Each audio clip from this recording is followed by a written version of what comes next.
అందరికీ నమస్కారం. Welcome to our channel అమ్మ మాట అమ్మాయి బాట. మొదటిసారి వీడియో చూసినట్లయితే సబ్స్క్రైబ్ చేసుకోండి, లైక్ చేసి షేర్ చేసి సపోర్ట్ చేయండి.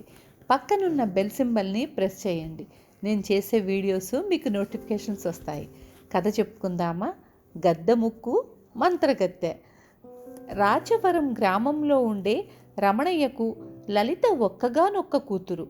ఆమెకు బావ నరహరితో పెళ్ళని రమణయ్యతో పాటు కుటుంబంలో అందరూ అనుకున్నారు. రమణయ్య మంచి తెలివితేటలు, చొరవ ఉన్నవాడు. ఆయన లలితకు 12 ఏళ్ల వయసులో గ్రామం విడిచి పట్నం పోయి అక్కడ వ్యాపారంలో 4-5 ఏళ్లు తిరక్కముందే లక్షలు ఆర్జించాడు. దానితో ఇప్పుడు ఆయనకు గ్రామంలో వ్యవసాయం చేసుకునే నరహరికి తన కూతుర్నివ్వడం ఇష్టం లేదు. అయితే లలిత మాత్రం నేను పెళ్ళంటూ చేసుకుంటే నరహరి బావనే చేసుకుంటాను అని ఖచ్చితంగా చెప్పేసింది. కూతురి పట్టుదల ఎరిగిన రమణయ్య పెళ్లి మాటల కోసం చాలా కాలం తరువాత తన గ్రామానికి వెళ్ళాడు.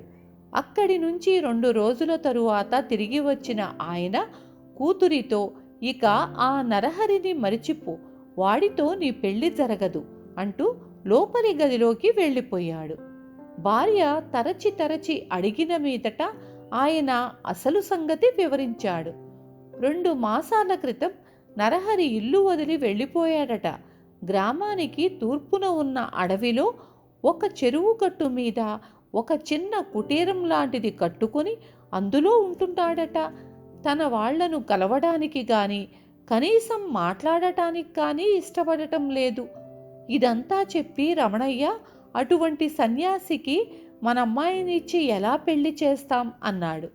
భర్త మాటలు ఆశ్చర్యపోతూ విన్న రమణయ్య భార్య, అవురా, అలాగా, అవునవును, ఎలా చేస్తాము అంటూ వంతపాడింది. ఆ రాత్రంతా లలితకు నిద్రలేదు. నరహరిని కలిసి నిజానిజాలు తెలుసుకోవాలనుకుందామే. తను నరహరిని చూడటానికి వెళతానంటే ఒప్పుకోరు. అందువల్ల చీకటితోనే ఇల్లు వదిలి బయలుదేరింది. ఆమె నరహరి కుటీరం వేసుకుని ఉన్న చెరువుగట్టు చేరేసరికి సాయంత్రం కావస్తున్నది. నరహరి చెరువుగట్టు మీద కూర్చుని చెరువులో ఎగిరెగిరి పడుతున్న చేపలకేసి చూస్తున్నాడు. అతడు లలితను చూస్తూనే నివ్వెరపోయాడు. లలిత అతడి పక్కనే కూర్చుంటూ, ఎందుకీ అరణ్యవాసం, ఎవరి మీద కోపం అని అడిగింది. అసలు ఇక్కడికి నువ్వెందుకొచ్చావు అంటూ నరహరి కోపంగా ప్రశ్నించాడు. లలిత తడుముకోకుండా, మన పెళ్లి సంగతి మాట్లాడడానికి అన్నది. పెళ్ళి గిళ్ళి అంటూ మాట్లాడకు, వెంటనే వెళ్ళిపో అన్నాడు నరహరి శాసిస్తున్నట్లుగా. ఓహో, వెళ్ళను, నువ్వు ఇల్లు వదిలి రావడానికి కారణం చెప్పవలసిందే అన్నది లలిత పట్టుదలగా. ఏ పరిస్థితుల్లోనూ చెప్పను అంటూ నరహరి లేచి విసురుగా కుటీరంలోకి పోయి తలుపు మూసుకున్నాడు.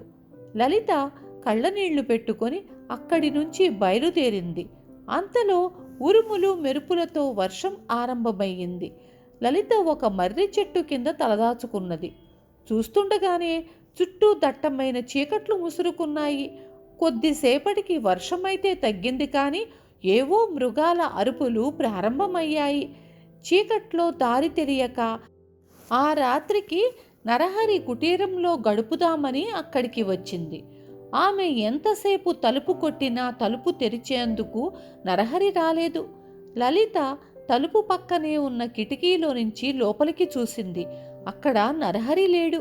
మంచం మీద ఒక పెద్ద గద్ద కనిపించింది. ఏమిటి వింత అనుకుంటూ ఆమె తలుపు పక్కగా పడుకుని కళ్ళు మూసుకుంది. తెల్లవారి నరహరి తలుపు తీసుకొని బయటకు వస్తూనే లలితను చూసి ఆశ్చర్యపోతూ ఏదో ప్రశ్నించబోయే అంతలో ఆమె జరిగింది చెప్పి, రాత్రి లోపల నువ్వు లేవు, గద్ద ఉంది, ఇప్పుడు గద్ద లేదు, నువ్వున్నావు, ఏమిటిదంతా బావా అని అడిగింది. నరహరి పెద్దగా నిట్టూర్చి, ఈ రహస్యం ఎవరికీ తెలియకూడదు అనుకున్నానో వాళ్ళకే తెలిసిపోయింది. సరే, అంతా వివరంగా చెబుతాను విను అంటూ ఇలా చెప్పాడు. దాదాపు 2 మాసాల క్రితం లలితను చూడాలనిపించి పట్నం బయలుదేరాడు నరహరి. త్వరగా పట్నం చేరాలన్న ఆతృత కొద్దీ అడవిలోని అడ్డదారి పట్టాడు. అడవిలో ఒక చింతల తోపు చేరుకునేసరికి సాయంత్రం కావస్తున్నది. ఆ తోపులో ఉన్న ఒక గుడిసె ముందు నులక మంచం మీద రాగి రంగు జుట్టు దువ్వుకుంటూ ఒక వికార స్త్రీ కూర్చొని ఉంది. కారు నలుపు శరీరము, గద్ద ముక్కు, గొంగళి లాంటి ఎర్ర అంచు నల్ల అంగరక కట్టుకొని ఉన్నదామె. ఆమె నరహరిని చూస్తూనే చాలా కాలానికి అందగాడొకడు ఈ దారి గుండా వస్తున్నాడు, ఎక్కడికిరా ప్రయాణము అని అడిగింది. ఆ వికారిని చూసి నరహరి చీతరపడుతూ, నా గురించి నీకెందుకు, నా కాబోయే భార్యను చూడబోతున్నాను, నీకేమైనా అభ్యంతరమా అన్నాడు కోపంగా.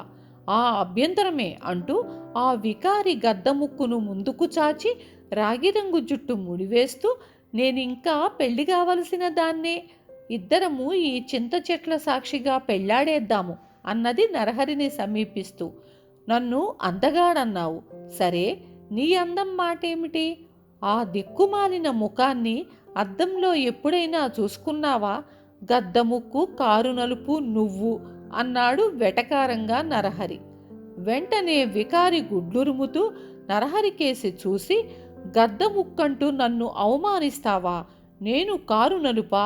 సరే, ఆ కారు నలుపు చీకట్లో గద్దగా, పగలు మనిషిగా చిత్రవద అనుభవించు అంటూ ఏదో మంత్రం జపించింది.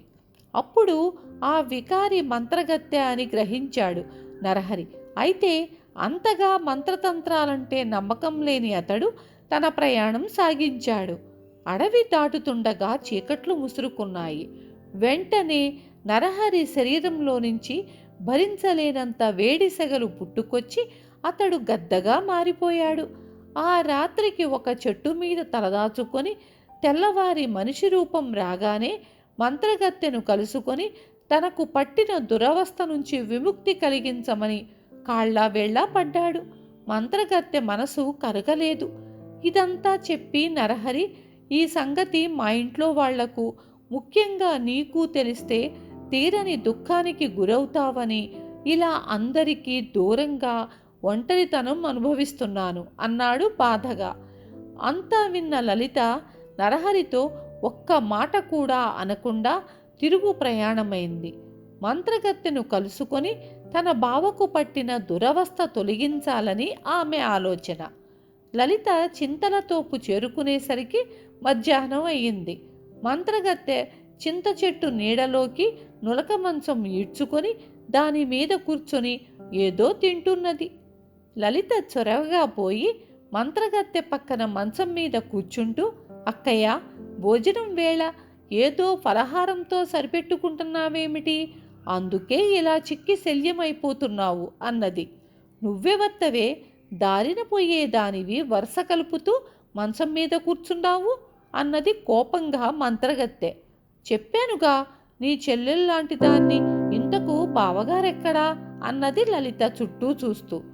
మంత్రగత్తె ఒకసారి బాధగా మూలికి, ఈ జన్మలో ఆ అదృష్టం ఉన్నట్టు లేదు, నా మంత్రాలన్నీ నాతోనే అంతరించిపోతాయి అన్నది. అదేంటక్క, నీ మంత్రశక్తితో నచ్చిన వాడి మనసు మార్చి కట్టుకోలేకపోయావా అన్నది లలిత నవ్వుతూ.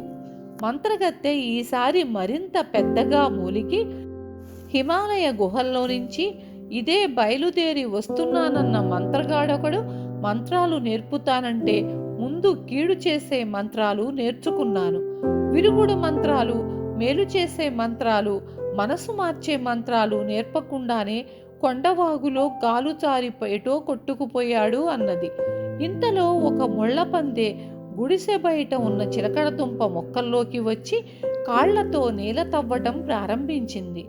మంత్రగత్తె ఏదో మంత్రం చదివి క్షణాల్లో దాన్ని తొండగా మార్చేసింది. అద్భుతం అక్కయ్య, అద్భుతం అంటూ లలిత చప్పట్లు చరిచింది. దాన్ని తిరిగి ముళ్లపందిగా మార్చాలంటే ఎలాంటి మంత్రం చదవాలి అని అడిగింది. చెప్పా గదా, నా దగ్గర విరుగుడు మంత్రాలు లేవు, మేలు చేసే మంత్రాలు అంతకన్నా లేవు. ఆ తొండను ఇంకా నికృష్టంగా ఏ చీడపురుగుగానో మార్చగలను. కేవలము నన్ను మాత్రమే ఎలా పడితే అలా మార్చుకోగలను అన్నది మంత్రగత్తె. అయితే పాపం ఆ ముళ్ళ పందికి విముక్తి లేదా అని అడిగింది లలిత. దానికి మంత్రగత్తె భళ్ళుమంటూ నవ్వి, నేను చచ్చాకే దానికి విముక్తి అన్నది. లలిత కొంచెం సేపు ఊరుకొని చప్పున మంత్రగత్తె భుజాలు పట్టుకుంటూ, నా అనుమానాలన్నీ తీరాయి. ఇక నిజంగా అక్కా చెల్లెళ్ళం కాబోతున్నాము. మా పెద్ద బావను నువ్వు పెళ్లాడబోతున్నావు అన్నది. నిజంగానా? ఎలా సాధ్యం? నాది వికార రూపమని అంటుంటారు. మరి మీ బావను నన్ను పెళ్లాడేందుకు ఒప్పించగలవా అన్నది ఆశగా మంత్రగత్తె. ఓ, అదెంత పని! మా బావపై కోపగించిన మునీశ్వరుడొకడు ఆయన అందగత్తెను చేసుకుంటే తల వేగి ఒక్కలవుతుందని శాపం పెట్టాడు. నేను బావ కోసం వికారుల్లో కటిక వికారిని వెతుకుతూ బయలుదేరాను. అదృష్టం కొద్దీ నువ్వు తారసపడ్డావు అన్నది లలిత. ఆహా, నా వికార రూపమే నా పాలిట వరమైనదన్నమాట. పద, పెళ్లివారింటికి తరలి వెళ్దాం అంటూ మంత్రగత్తె లలితను వేగిరపెట్టింది. కొంతసేపటికి ఇద్దరు కుటీరం ముందుకు రాగానే మంత్రగత్తె అప్పుడే ఏదో ఆలోచన వచ్చిన దానిలాగా తలాడిస్తూ, ఒకవేళ మీ పెద్ద బావ నాకు నచ్చుతాడో లేదో ముందుగా ఒకసారి చూసి వస్తే ఏం అన్నది. అలాగే చూడు, ఏ పిచ్చుగ్గానో మారి కిటికీ చువ్వల్లో నుంచి లోపలికి పో అన్నది లలిత ఉత్సాహంగా. ఆ మరుక్షణం మంత్రగత్తె ఊరపిచ్చుకగా మారి బుర్రుమంటూ కిటికీ చువ్వలకేసి ఎగరబోయే అంతలో లలిత దాన్ని పట్టుకుని మెడనులిమి లోపలికి గిరాటు వేసింది. హఠాత్తుగా మంచం మీదికి వచ్చి పడిన పిచ్చుకను గద్ద తన కాళ్లతో తొక్కిపట్టి ముక్కుతో చీల్చి చెండాడేసింది. ఆ విధంగా మంత్రగత్తె చావగానే నరహరికి ఎప్పటి రూపం వచ్చేసింది. అతడు లలితకు తన కృతజ్ఞతలు చెప్పుకుంటూ, లలిత, నాకు పునర్జన్మను ప్రసాదించావు. జీవితాంతం నీకు రుణపడి ఉంటాను అన్నాడు. నీకు తెలియదు బావా, రుణానుబంధం ఉన్నవాళ్లే భార్యాభర్తలవుతారట అంటూ లలిత ఆనందంతో పరవశురాలయ్యింది. విన్నారు కదా? చాలా బాగుంది కదా మంత్రగత్తె కథ అంతాను. రేపు మళ్ళీ ఇంకొక మంచి కథతో మీ ముందుకొస్తాను.